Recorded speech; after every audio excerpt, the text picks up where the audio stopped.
कैसे हैं आप सब लोग। वापस स्वागत करता हूं आपको इस नई वीडियो के अंदर। आज 4 मई के बारे में बात नहीं करूंगा, मैं 3 मई के बारे में बात करूंगा। मैं जानता हूं 4 मई को आपका नीट एग्जामिनेशन है, पर मैं ये कह रहा हूं 3 मई को डिसाइड हो जाएगा कि 4 मई को आपका एग्ज़ाम कैसे जाने वाला है। क्योंकि कुछ बच्चे ऐसे हैं, कुछ नहीं सब हैं, जो 3 मई के दिन कुछ ना करने वाली चीज़ों को ज़रूर करेंगे और जो करने वाली चीज़ें उनको ज़रूर नहीं करेंगे, और वहीं डिसाइड कर लेंगे कि 4 मई को उनके साथ क्या होने वाला है। तो बने रहो मेरे साथ इस वीडियो में, इन्हीं बात पर बात करने वाला हूँ। क्या चीज़ें आपको नहीं करनी है 3 मई को और क्या चीज़ें आपको करनी है 3 मई को।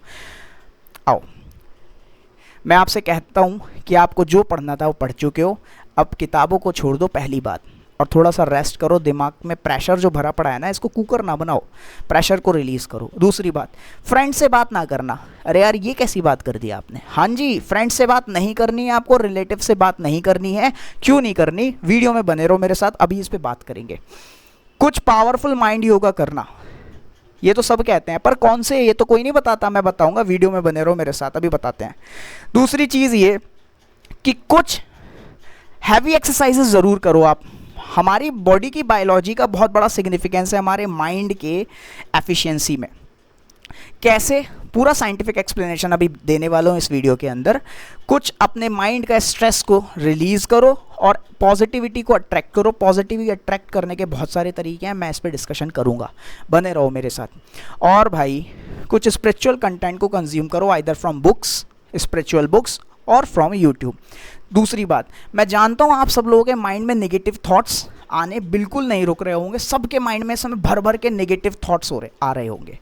कैसे रोकें उनको और पॉजिटिविटी को कैसे अट्रैक्ट करें, इस वीडियो में बनते रहना। लास्ट स्लाइड के अंदर एक ऐसी ट्रिक बताने वाला हूँ, नेगेटिव थॉट्स तुरंत बंद हो जाएंगे। You will feel very much relaxed, anxiety, stress एकदम दूर। ठीक है, चलो स्टार्ट करते हैं वीडियो को। जैसे कि मैंने आपसे कहा था कि आपको एग्जामिनेशन से एक दिन पहले अपनी किताबों को छोड़ देना है। ठीक है, आप अपने आप को ये समझा लो, ये थ्योरी 100% सत्य है। क्या आपको जो अपना कंट्रीब्यूशन देना था इस जर्नी में वो आप दे चुके हो टिल 3 मई। तो अब ये 3 मई का दिन, यदि आप ये सोचोगे कि अब सब कुछ इसी दिन हो जाएगा, शायद मैंने बहुत कुछ नहीं किया जो मैं आज कर लूँगा, तो बहुत बड़ी गलती है। आपका जो पार्ट था वो हो चुका भाई। तो now take rest, chill pill मारो और फ्री घूमो। कुछ नहीं करना आपको, कुछ और चीज़ें करनी है, जो करनी है उन पे ध्यान देना। मैं आपसे ये कहने वाला हूँ कि आपकी बॉडी की जो बायोलॉजी है ना, वो आपके बायोलॉजी सब्जेक्ट की तरह ही बहुत इंपॉर्टेंट है आपके नीट एग्जामिनेशन के लिए। आपकी जो बॉडी की बायोलॉजी है वो आपकी परफॉर्मेंस एफिशिएंसी को बढ़ाने में बड़ी मदद करेगी। आप पूछोगे कैसे, तो मैं आपसे कहना चाह रहा हूँ कि भाई सबसे पहली बात तो ये कि आप अपने दोस्तों से बिल्कुल ना बात करें एग्ज़ाम से पहले, अपने रिलेटिव से बिल्कुल बात ना करें, और एग्ज़ाम्स के कंसिक्वेंसेस को बिल्कुल ना सोचें कि नहीं हुआ तो क्या होगा। अरे क्या होगा वो जब होगा, बाद में होगा। अभी अगर नहीं हुआ सोचोगे तो एग्जामिनेशन हॉल में ना दिमाग 2 पार्ट्स में डिवाइड हो जाएगा। आधा 50% फोकस होगा कि अगर नहीं हुआ तो क्या होगा, और 50% फोकस होगा आपके क्वेश्चन के ऊपर। क्वेश्चन पढ़ रहे होगे कि ये लाइन क्या कह रही है, body moving with a velocity v and all. तो आधा दिमाग क्योंकि नहीं होगा तो क्या होगा इस पे फोकस्ड है, तो आधा दिमाग ही केवल क्वेश्चन के लिए अवेलेबल होगा। और आधे दिमाग से, जब पूरे दिमाग से ही फिजिक्स ठीक नहीं कर पाते तो आधे से कैसे कर लोगे। ठीक है ना। और फ्रेंड्स से और रिलेटिव से इसलिए बात नहीं करनी, रिलेटिव आपसे पूछेंगे क्यों बेटा, प्रेशर बिल्ड करेंगे, क्यों बेटा, हो जाएगा ना इस बार। अब 2 बार से तो ड्रॉप ले रहे हो, तो तीसरी बार तो हो ही जाना चाहिए। अब आप ज़्यादा सोचोगे, अरे यार अब भी नहीं हुआ तो क्या होगा, अब ज़्यादा सोचने लगोगे। रिलेटिव से बात नहीं करनी, फ्रेंड से बात इसलिए नहीं करनी क्योंकि जब आप सेम कंपटीशन वाले फ्रेंड से बात करोगे तो वो आपसे ज़रूर पूछेगा, और भाई वो वाला टॉपिक कर लिया तूने, यार उसकी ट्रिक क्या बताई तूने। तो क्या होगा, डिस्कशन होगा, कुछ ना कुछ ऐसी बात निकल के आ जाएगी जिसमें आप दोनों परेशान हो जाओगे। या तो आप उसे टेंशन दे दोगे या वो आपको टेंशन दे देगा किसी टॉपिक से रिलेटेड। तो बातें नहीं करनी है, इंस्टीड आपको टाइम इन्वेस्ट करना है कुछ पावरफुल माइंड योगा में। एक एक्सरसाइज मैं आपको बता रहा हूँ जिसको कहते हैं भ्रामरी। ये मैंने डायग्राम बनाया, कुछ ऐसी होती है। 2 उंगलियां आंखों के ऊपर रखते हैं, एक उंगली माथे पे, एक उंगली नीचे, और थंब से ये फ्लैप ऑफ द ईयर को प्रेस करके बंद कर लेते हैं और हमिंग साउंड प्रोड्यूस करते हैं। सब लोग ये बचपन में करते होंगे, ऐसे करके। भाई हाईली रेजुविनेटिंग प्रैक्टिस होती है ये न्यूरॉन्स के लिए। इसको करने से न्यूरॉन्स के अंदर एक ऐसी तरंग लहर जाग जाती है ना, सारे न्यूरॉन्स ऐसे जाग के खड़े हो जाते हैं। ये साइंटिफिकली प्रूवन है, आप ये यूट्यूब पे डालकर देख लो इसका इफ़ेक्ट क्या है। वो बहुत सारे टेस्ट ऐसे किए गए कि एक भ्रामरी से जो वेव्स ऑफ द माइंड थी ना, वो हाई लेवल पे चली गई, अलग ही लेवल पर चली गई, नेक्स्ट लेवल का ग्राफ दिया उन्होंने। हाईली इफेक्टिव एक्सरसाइज है ये स्ट्रेस रिड्यूसिंग में। मैं अगर अपनी बात करूँ ना, तो मेरे जब भी हेडेक होता है मैं इस भ्रामरी को करता हूँ and it will helps a lot. बहुत जल्दी मेरा सर दर्द केवल इस भ्रामरी से ठीक हो जाता है, इतनी पावरफुल एक्सरसाइज है। तो मैं आप सब लोगों को बोलता हूँ कि अपने माइंड को रिफ्रेश करने के लिए इस एक्सरसाइज को ज़रूर करना। आप सोच रहे होगे इसका क्या ही फ़ायदा सर, फ़ायदा तो बेटा एग्ज़ाम वाले दिन मिलेगा, और करके जाने में कोई बुराई नहीं है, पर ना करके जाने में शायद इसका जो फ़ायदा मिलने वाला है आपको या मिल सकता था वो ना मिलेगा। पॉजिटिविटी कैसे अट्रैक्ट करी जाए? तो पॉजिटिविटी अट्रैक्ट करने के सिंपल तरीके हैं। अपने प्रेयर प्लेसेस पे जाइए, मंदिर जाइए भाई, अपने आप को कुछ प्रेयर्स में इन्वॉल्व कीजिए, कुछ शास्त्र उठाइए, स्क्रिप्चर्स पढ़िए, कुछ फिलॉसफी पढ़िए, है ना। तो इससे क्या होगा, पॉजिटिविटी आएगी, माइंड रिलैक्स होगा, आपको दुनिया की सच्चाइयाँ दिखेंगी, तो दिमाग में ना कंसिक्वेंसेस कम आएंगे। और अगर कंसिक्वेंसेस के बारे में आएगा भी तो वो स्पिरिचुअल नॉलेज उसको कंपनसेट करेगी, है ना। जैसे मैं पर्सनली हनुमान चालीसा पढ़ता हूँ, इससे मेरे को बहुत ज़्यादा रिलैक्स फील होता है। हरे कृष्णा महामंत्र को मैं जप करता हूँ, उसको सुनता हूँ, यूट्यूब पे बहुत सारे इसके कीर्तन हैं वो सुनता हूँ। अल्टीमेटली ये सब करने से आपको पॉजिटिव वाइब्स मिलने वाली हैं, और साथ में कॉस्मिक एनर्जी बहुत ज़्यादा आती है। हनुमान चालीसा तो इज़ द बेस्ट, हरे कृष्णा महामंत्र is the best for gaining cosmic energy from the universe. And cosmic energy जो होती है ना, वो सोर्स होती है हर चीज़ की। इवन आप ग्लूकोज से जो एनर्जी प्राप्त कर रहे हो, it is also a kind of degraded form of cosmic energy. पर जब हम मेडिटेट करते हैं तो मेडिटेशन के दौरान वही कॉस्मिक एनर्जी अपनी प्योरेस्ट फॉर्म में हमको प्राप्त होती है, ठीक है। तो ये कॉस्मिक एनर्जी को प्राप्त करके आप अपने माइंड को नेक्स्ट लेवल पे लेकर जा सकते हो, परफॉर्मेंस को इंक्रीज कर सकते हो। आपको लगेगा सर फालतू की बातें हैं, पर ये फालतू की बातें नहीं हैं, टेस्टेड प्रूवन चीज़ें हैं। साइंटिस्टों ने रिसर्च करके इनको रिजल्ट में अप्रूव किया है कि भाई नहीं, फालतू की बातें नहीं हैं, ठीक है। हैवी एक्सरसाइज ज़रूर करें। क्यों? ध्यान से सुनो, हम सब लोग जानते हैं, हम सब बायो के स्टूडेंट्स हैं, जब हम हैवी एक्सरसाइज करते हैं ना, रनिंग करते हैं, हमारी बॉडी के अंदर से एंडोर्फिन नाम का हार्मोन निकलता है जो स्ट्रेस रिड्यूस करता है, because it is a happy hormone यार। तो 4 मई के दिन सुबह उठ जाएं, 2 किलोमीटर की लंबी दौड़ लगा कर आएँ, हैवी एक्सरसाइज करें, खुश रहें। खुश, जब आप खुश रहेंगे तो हैप्पीनेस इज़ द अल्टीमेट की ना, रिड्यूस हो जाएगा अपने आप स्ट्रेस। स्पिरिचुअल कंटेंट को आप ज़रूर ज़रूर ज़रूर कंज्यूम कीजिए, आइदर फ्रॉम यूट्यूब और some kind of book, spiritual book. और देखो मेरी बात, सार समझो, सार स्ट्रेस लेने से अब कुछ नहीं होने वाला यार, ठीक है।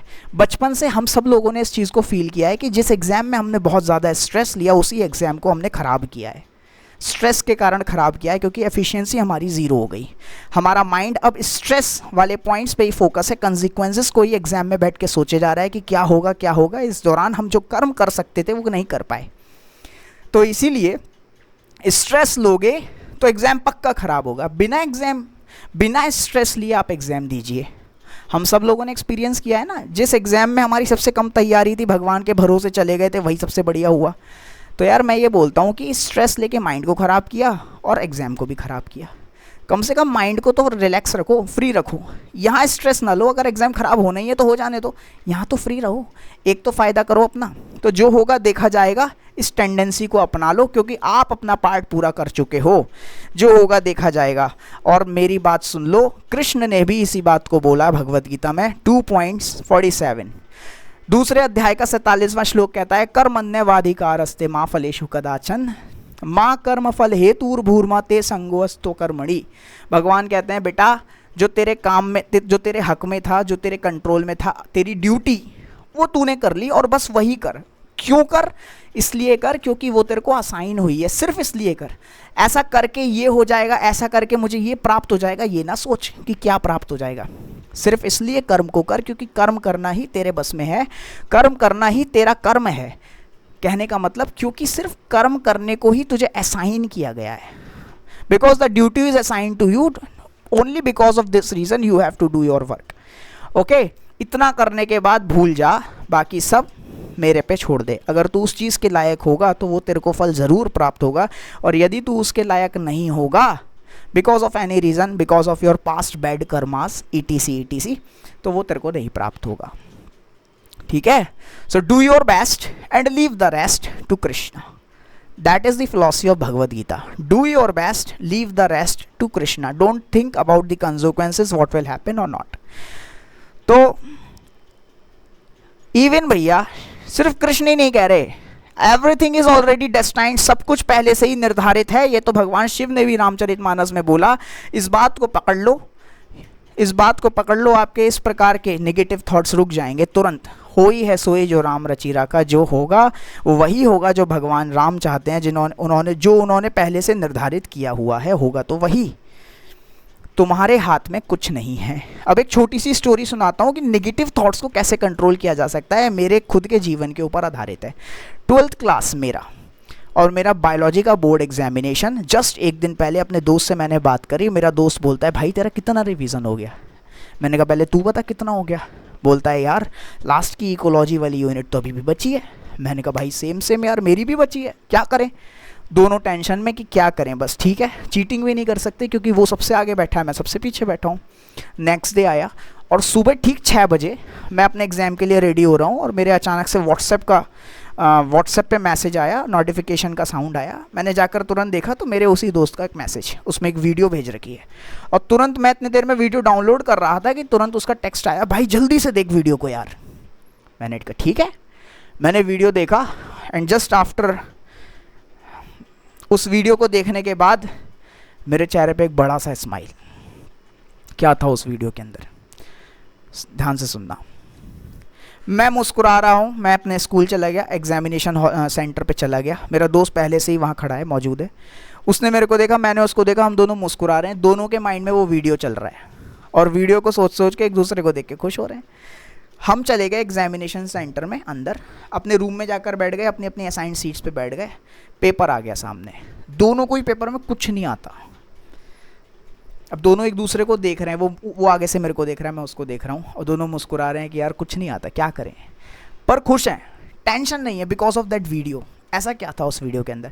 उस वीडियो के अंदर बड़ी ब्यूटीफुल सी एक स्लाइड थी जो देखकर हमारे नेगेटिव थॉट्स, हमारा डर, हमारी एंग्जाइटी, हमारा स्ट्रेस, सब कुछ 1 मिनट में ऐसे गायब हो गया। ध्यान से सुनना, वीडियो में स्लाइड थी क्या? Do you have any problem in your life? No, then why worry? अगली स्लाइड क्या कहती है? Do you have any problem in your life? Yes, can you do something about it? Yes, then why worry?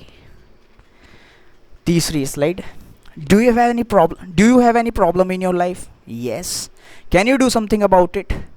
No, then why worry?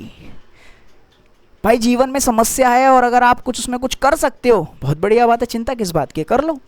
जीवन में कोई समस्या है और अगर आप कुछ नहीं कर सकते तो फिर किस बात की चिंता, जब कुछ कर ही नहीं सकते। तो अब वही समय आ गया है कि समस्या तो है, आप सब लोगों को डर है क्या होगा, पर क्या आप कुछ कर सकते हो? आप कुछ नहीं कर सकते, तो चिंता करना बेकार की बात है। चिंता आपको चिता में ले जाएगी, आपके नीट एग्ज़ाम की चिता जल जाएगी। इसलिए चिंता बिल्कुल ना करें, चिंतन करें, चिंतन, प्रभु का चिंतन करें। भगवद गीता में भगवान ने कहा जो तुम कर सकते थे तुमने कर लिया, जो तुमको असाइंड ड्यूटीज़ थी वो आप कर चुके, now leave the rest to me, I will take care of you. इसी के साथ इस वीडियो को ज़्यादा से ज़्यादा उन दोस्तों को भेजिए जो नीट के एग्ज़ाम के लिए चिंतित हैं, बहुत ज़्यादा परेशान हैं, स्ट्रेस्ड हैं। अपने घर परिवार वालों में जिसके पास ये वीडियो है, यदि उसके कोई जानकारी में कोई भी बच्चा नीट की तैयारी कर रहा है, 4 मई को नीट का एग्ज़ाम है, परेशान है, स्ट्रेस्ड है, उसके साथ शेयर कीजिए इस वीडियो को। हृदय की गहराई से बहुत बहुत धन्यवाद मेरे साथ जुड़े रहने के लिए। आपके आने वाले 4 मई को नीट एग्जामिनेशंस के लिए ऑल द वेरी बेस्ट। मिलेंगे आपसे 4 मई के बाद। धन्यवाद, थैंक यू वेरी मच।